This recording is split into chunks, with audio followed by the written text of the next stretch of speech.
नमस्कार, स्वदेश विशेष देख रहे हैं आप। मैं हूं आपके साथ प्रशांत पांडे। बड़ी यूनिवर्सिटी से डिग्री और ल्यूक्रेटिव पैकेजेस यानी मोटी सैलरी, ये सपना हर युवा आजकल देखता है। इसके लिए भारतीय स्टूडेंट्स अमेरिका समेत कई देशों का रुख करते हैं। अंकल सैम का देश अमेरिका के छात्रों को, अमेरिकी जो पढ़ने वाले छात्र हैं अमेरिका में, उनको खास लुभाता है। हार्वर्ड, स्टैनफोर्ड जैसे फेमस यूनिवर्सिटी का नेम फेम भाता है। लेकिन अब ट्रंप प्रशासन ने अमेरिकी यूनिवर्सिटीज के लिए स्टूडेंट वीजा के लिए अपॉइंटमेंट पर सख्ती और एक तरह से इसे बंद करने का आदेश दिया है। इससे उन भारतीय छात्रों को धक्का लगेगा जो अमेरिका जाना चाहते हैं। स्टूडेंट्स की इसी परेशानी पर आज हम करेंगे स्वदेश विशेष में खास चर्चा।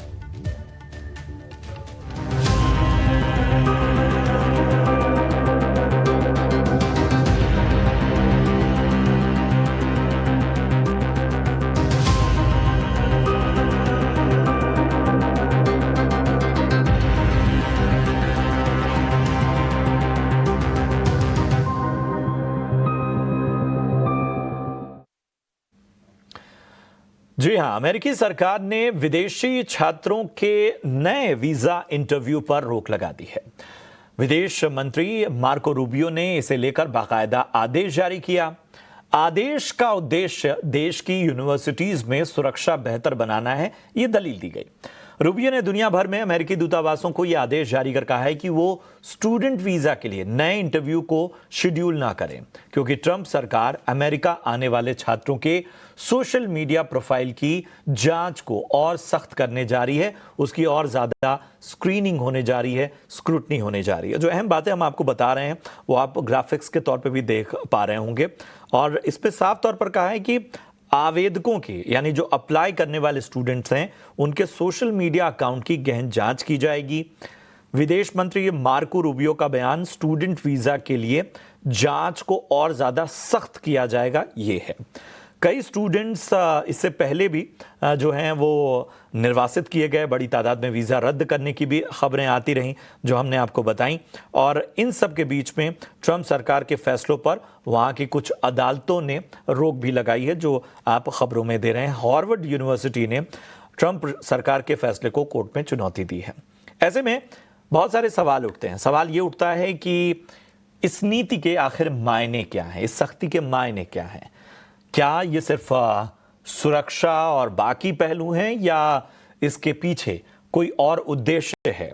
ये एक चुनावी रणनीति है या जिस अमेरिका फर्स्ट स्लोगन के साथ लगातार ट्रंप अपने चुनाव में आगे बढ़ते रहे हैं, क्या ये उसका मकसद है और इसका किस तरह से असर पड़ने वाला है?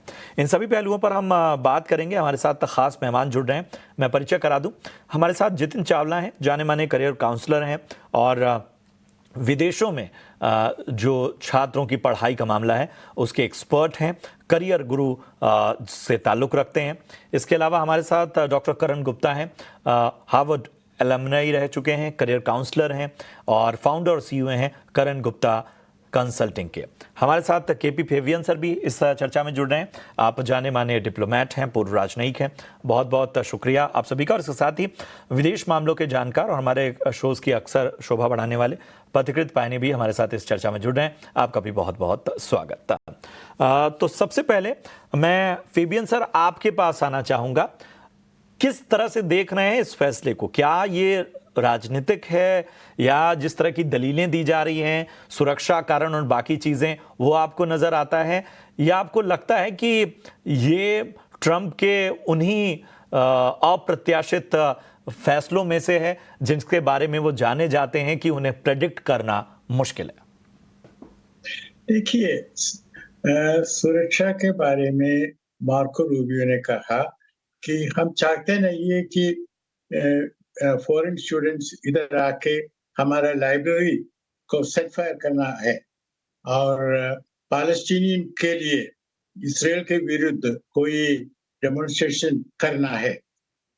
लेकिन मैं एक सवाल पूछना चाहता, अगर अभी तक हमने सुना नहीं है कि कोई लाइब्रेरी में सेट फायर किया नहीं है, तो रूबियो थोड़ा एक्सेजरेट करता है।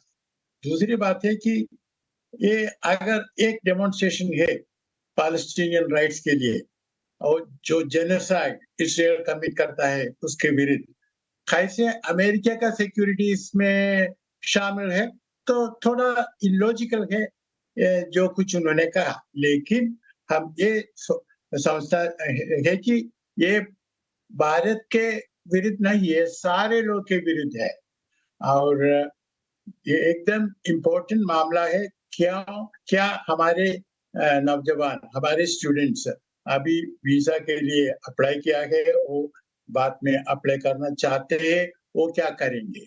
उन्होंने कहा कि जो कुछ इंटरव्यू दिया है, डेट्स दिया है, वो ठीक है, लेकिन वो मामले में भी सोशल मीडिया का चेकिंग होगा।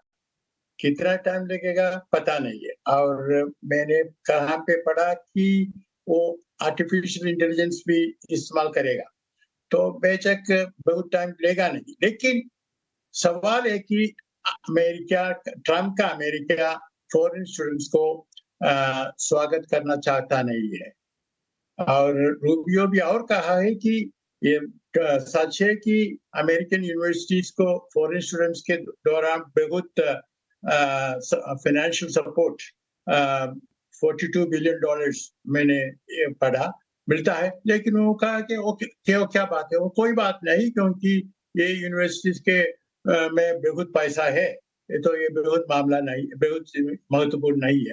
तो उनका एटीट्यूड थोड़ा इलॉजिकल है और थोड़ा विदेशी विरुद्ध है, तो थोड़ा हम सोचना है। बात आपने हमारे कही है कि स्टूडेंट्स ये जो नीतियां हैं वो कहीं ना कहीं विदेशी छात्रों के साथ भेदभाव की ओर इशारा करती हैं। और इसी सवाल के साथ पथिकृत मैं आपके पास आना चाहूंगा, क्या अमेरिका अपनी वर्क फोर्स में जो विदेशी पार्टिसिपेशन है, जो विदेशी टैलेंट है, न सिर्फ भारत बल्कि बाकी दुनिया के हिस्सों से भी, अब उसको कहीं ना कहीं उसकी परसेंटेज को कम करना चाहता है?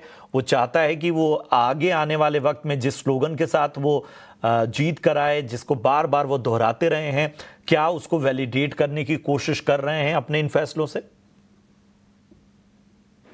देखिए, पहली तो चीज है, university of Columbia, university of California, university of Texas, इन सारे यूनिवर्सिटीज में और हमास वो जो लड़ाई हो रहा है इजराइल गाजा के ऊपर जो भी चल रहा है, उसको लेके बहुत वायलेंस हुई है।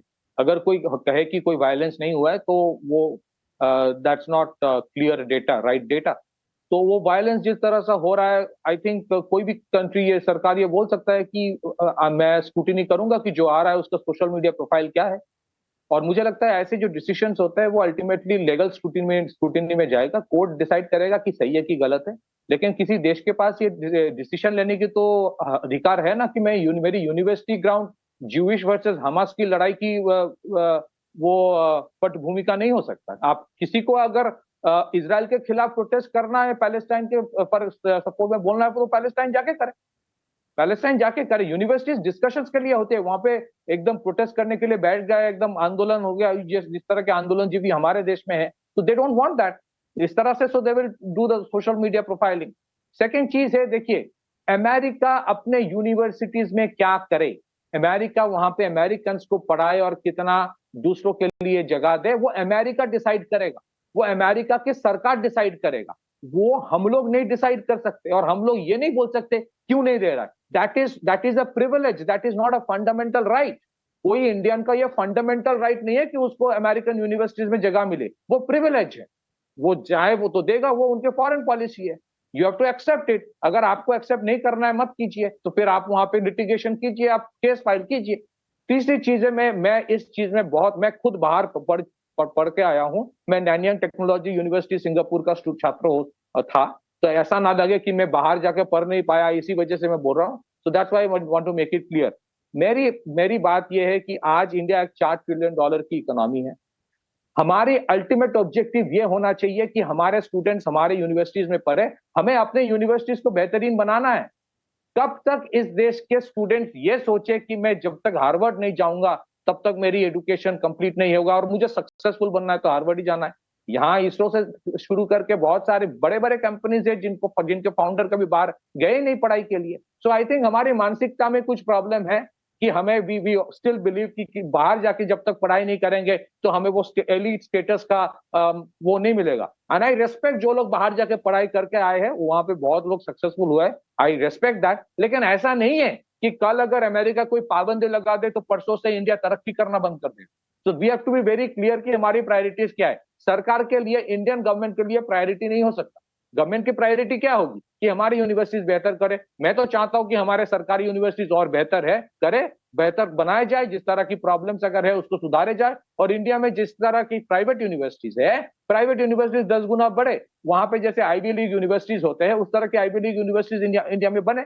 मैं खुद एनटीओ का स्टूडेंट हूं, या वहां पे नेशनल यूनिवर्सिटी ऑफ सिंगापुर जो है, वहां का जिस तरह का इंफ्रास्ट्रक्चर, जिस तरह का एडमिनिस्ट्रेशन, जिस तरह का डिसिप्लिन है, उस तरह का डिसिप्लिन इंडियन यूनिवर्सिटीज में होना चाहिए। हमारी डिस्कशन तो उस चीज में होना चाहिए कि हम कैसे अपने देश में हार्वर्ड बनाएं, रादर कि हार्वर्ड में क्या हो रहा है। और एक चीज मैं लास्ट में कहना चाहता हूं, ये जितने अमेरिकन यूनिवर्सिटीज है, किस तरह की वोकिज्म वो पढ़ाते हैं, किस तरह की उनकी क्रिटिकल रेस थ्योरी है।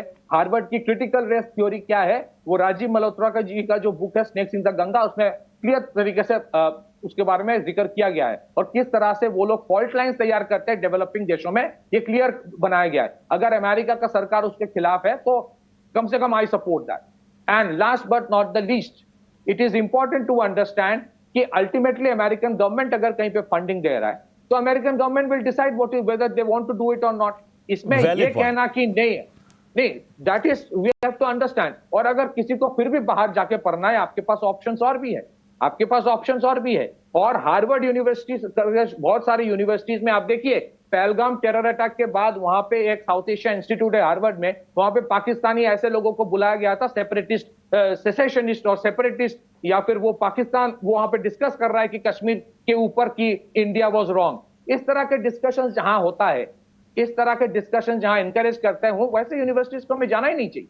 And I am saying it, जो मैं खुद पढ़ के आया हूं ऐसी यूनिवर्सिटी में, एक ऐसी यूनिवर्सिटी में which is among the top 12 in the world.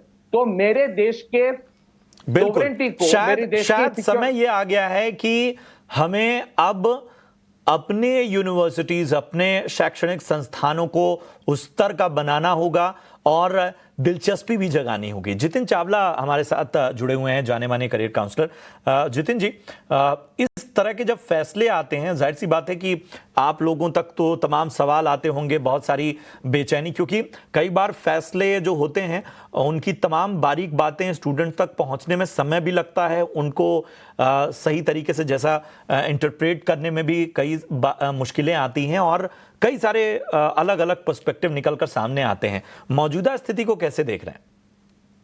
सबसे पहले पेरेंट्स और स्टूडेंट्स में काफ़ी अनसर्टेनिटी है, खाली अभी को लेके नहीं कि और आगे क्या होगा।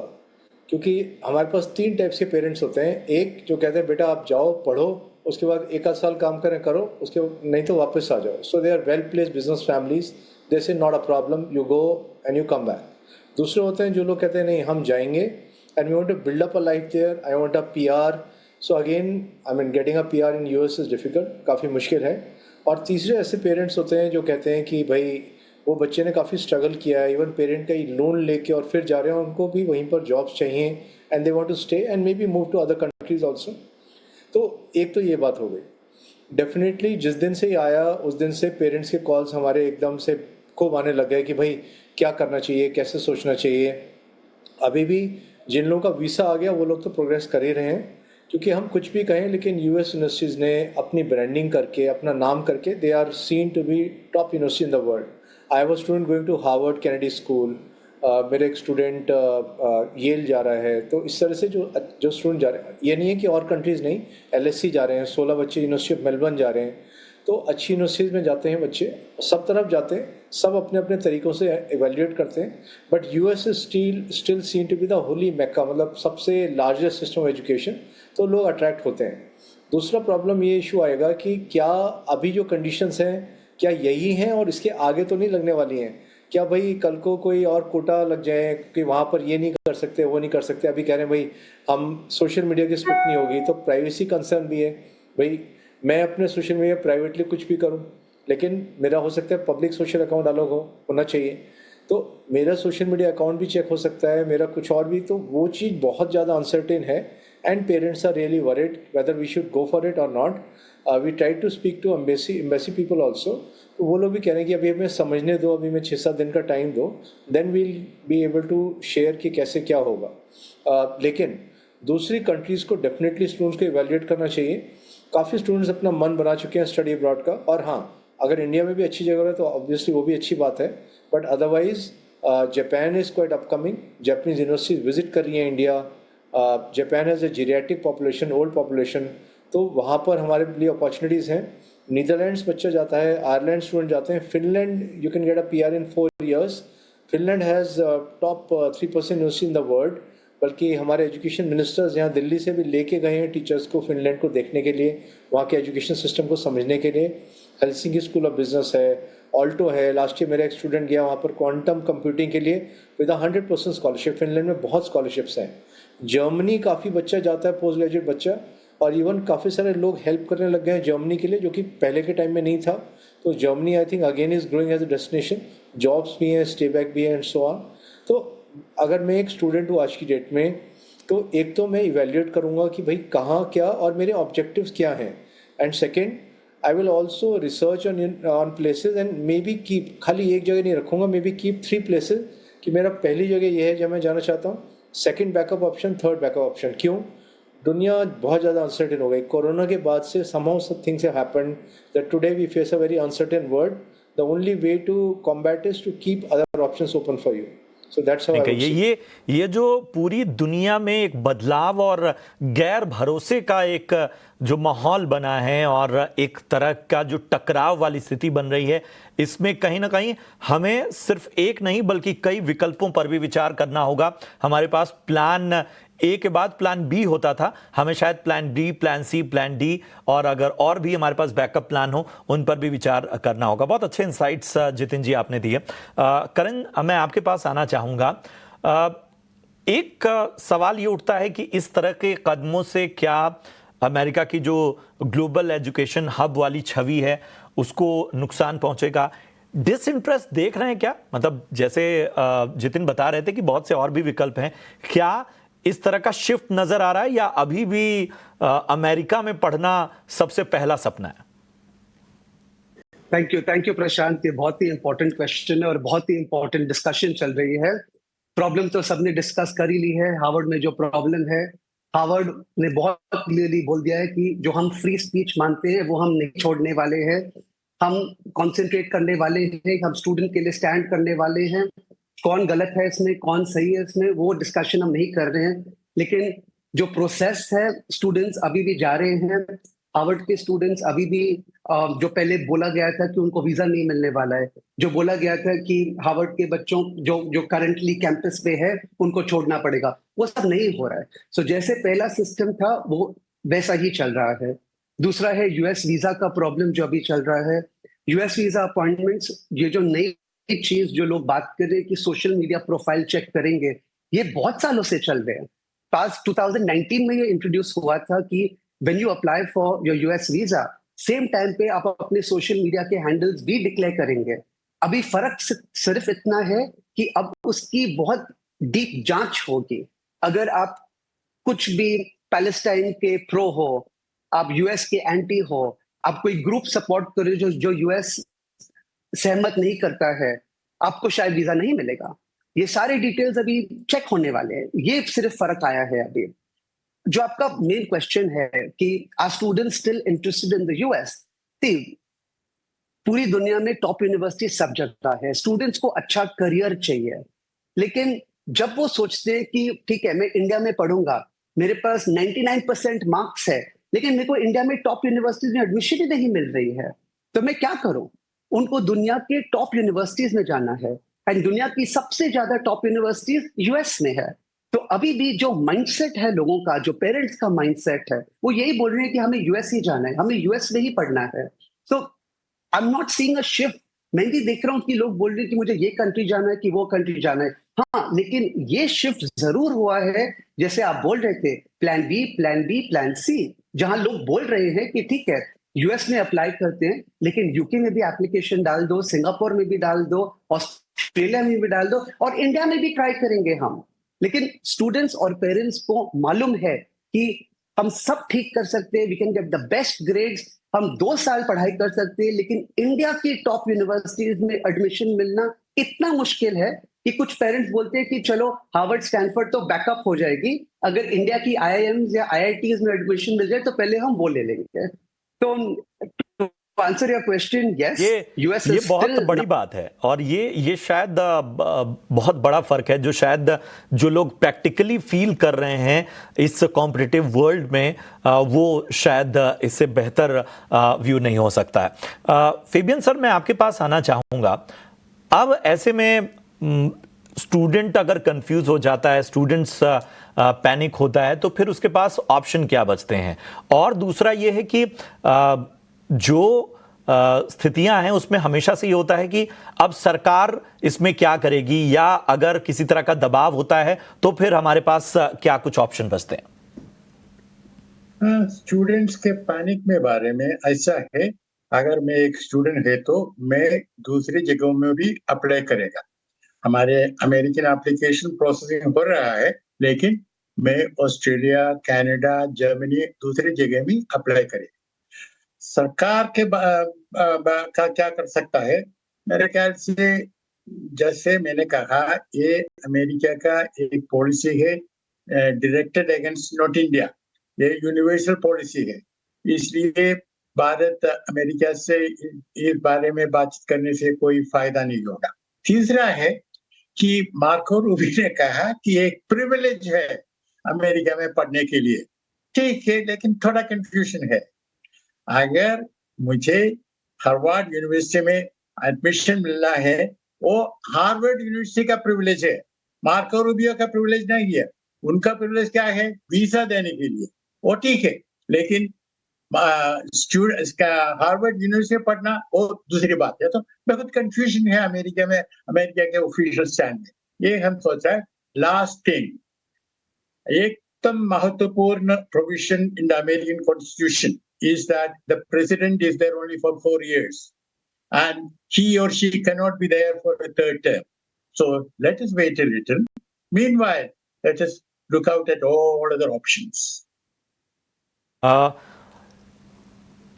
जाहिर सी बात है, इन सब के बीच में सवाल स्टूडेंट्स का ही है और उनके भविष्य का है। पत्रकृत, मैं आपके पास आना चाहूँगा। क्या स्थितियां होती है, मतलब आप तो स्टूडेंट लाइफ भी रह चुके हैं और आपने चूंकि विदेश में पढ़ाई की है, किसी तरह का अगर सिचुएशन इस तरह की आती है तो फिर मुश्किलें क्या होती हैं? एक स्टूडेंट के मन में चीजें क्या चल रही होती? बहुत क्लियरली कहना चाहता हूँ, हमारे ना एक पूरा एक इल्यूशन तैयार किया जाता है कि बाहर जाके पढ़ना बहुत आसान है, उसके बाद एक फेयरी टेल लाइफ शुरू होगा। अभी अगर जैसे अनसर्टेनिटी दुनिया भर में है, ये अनसर्टेनिटी कम नहीं होगा, ये बढ़ने लगेगा। इसका कारण है 4 साल बाद ट्रंप नहीं आएगा, कोई और आएगा। बट अमेरिकन माइंडसेट धीरे धीरे बदल रहा है। वो इस तरह की जो बाहरी स्टूडेंट्स को स्कॉलरशिप देना, प्रिविलेज देना, वो धीरे धीरे बंद करेगा। और बहुत सारे देशों में ही ऐसा होगा, जहां आपको पढ़ने देगा वो इतना बोल देगा कि आप पढ़ने के बाद वापस चले जाओ, आप यहाँ पे परमानेंट रेसिडेंटशिप या जॉब आपको नहीं मिलेगा। So you see there is a change happening in Western Europe, in United States, Australia, Singapore, हर जगह पे ये हो रहा है, क्योंकि उनके जो लोकल पॉपुलेशन है उनको लगता है कि मुझे कुछ नहीं मिलता, बाहर से आके पढ़ाई करके वहां चला जा रहा है। ट्रम्प का एक स्टेटमेंट है कि यहाँ पे लोग आके पढ़ते हैं, फिर वापस जाके दे बिकम बिलियनियर्स। तो अब एट द सेम टाइम वो ये भी नहीं चाहते कि वो वहां पे रह जाए। तो ये एक ग्लोबल चेंज आ रहा है and we have to accept it. ये मैं फिर से बोल रहा हूँ, ये एक प्रिविलेज है। और मैं एक चीज रियलिटी में बोल रहा हूँ, अगर किसी के पास, मैं जब सिंगापुर में था उसके बाद उस टाइम बहुत क्लियर पॉलिसी था कि इवेंचुअली आपको वापस जाना पड़ेगा क्योंकि आप स्कॉलरशिप में पढ़ रहे हो, एंड वो एक्सेप्ट करना पड़ेगा सब, मेजॉरिटी नहीं तो आपको कुछ भी ऐरा गैरा काम शायद इस बदलाव को भी देखना होगा और उस हिसाब से खुद को तैयार करना होगा, और हर परिस्थिति को में पैनिक होने की आवश्यकता नहीं है। एक छोटे छोटे रिमार्क के साथ, मेरे पास 1 ही मिनट का समय है, एक चीज समझना चाहेंगे अपने बाकी पैनलिस्ट से और उनसे एक रिकमेंडेशन चाहेंगे, क्या वो अहम सलाह देंगे स्टूडेंट्स को? उनकी बात है। Jitin sir, first comment sir. So I would say understand yourself, understand your clear-cut objectives and try to see where it is matching Of course, I feel that students should study at the best place wherever possible, which matches them with what aspirations they have and what kind of starting salaries, what kind of environments they want to grow up in. Like auto engineering के लिए Germany बहुत अच्छा है. Similarly, for various things, I can look at governance समझने के लिए Sweden में बहुत अच्छे कोर्सेज हैं. तो और ये बात बिल्कुल सही नहीं है कि और देशों में अपॉर्चुनिटीज नहीं है. कुछ देशों में बढ़ रही हैं. जैसे एक पेड़ उगता है, मतलब पुरानी लीव्स गिरती हैं, नई लीव्स आ जाती हैं, ऐसे ही कुछ कंट्रीज में अपॉर्चुनिटीज बढ़ रही हैं और कुछ कंट्रीज में कम हो रही है. ऐसा नहीं. मेरे पास समय कम है. आपने अपनी बात रखी और बहुत अहम बात है. करण, मैं आपके पास आना चाहूंगा. हमें बताइए कौन से देश इस सिचुएशन का फायदा उठा सकते हैं अपनी ओर अट्रैक्ट करने के लिए? सबसे ज्यादा तो अभी हम देख रहे हैं कि France, Spain, Germany, Europe, UK, ये सारी जगहों में सबसे ज्यादा एप्लीकेशंस बन रहे हैं. मैं स्टूडेंट्स को यही बोल रहा हूं कि दुनिया बदल रही है, आपको साथ में बदलना पड़ेगा. और अगर यूएस अट्रैक्टिव नहीं है, आप यूरोप जा सकते हैं, सिंगापुर जा सकते हैं, यहाँ ज्यादा एप्लीकेशंस हो रही है. और आपको ये याद रखना होगा, एंड ऑफ द डे आपकी जो एजुकेशन है, it is not just a means to get a job, it is a means जहां आपके. और ये बात समझनी होगी आपको कि जितने ज्यादा आपके पास विकल्प रहेंगे, जितने ज्यादा आपकी प्लानिंग बेहतर होगी, उतना ही ज्यादा आपको इस तरह की पैनिक सिचुएशन या किसी भी स्थिति से अपने आप को आगे ले जाने में मदद मिलेगी. मैं अपने तमाम पैनलिस्ट का शुक्रिया अदा करूंगा. करण, इसके साथ ही जितिन जी और पत्रकृत, आपका बहुत बहुत शुक्रिया. फेबियन सर भी हमारे साथ जुड़े, उनका भी बहुत बहुत धन्यवाद. इस तरह की चर्चाओं में आगे भी हम आपको आमंत्रित करते रहेंगे. बहुत बहुत शुक्रिया अपना कीमती समय देने के लिए. तो चलिए, आज की चर्चा में इतना ही. दीजिए इजाजत, लेकिन आप देखते रहिए 18 आवर स्वदेश. नमस्कार.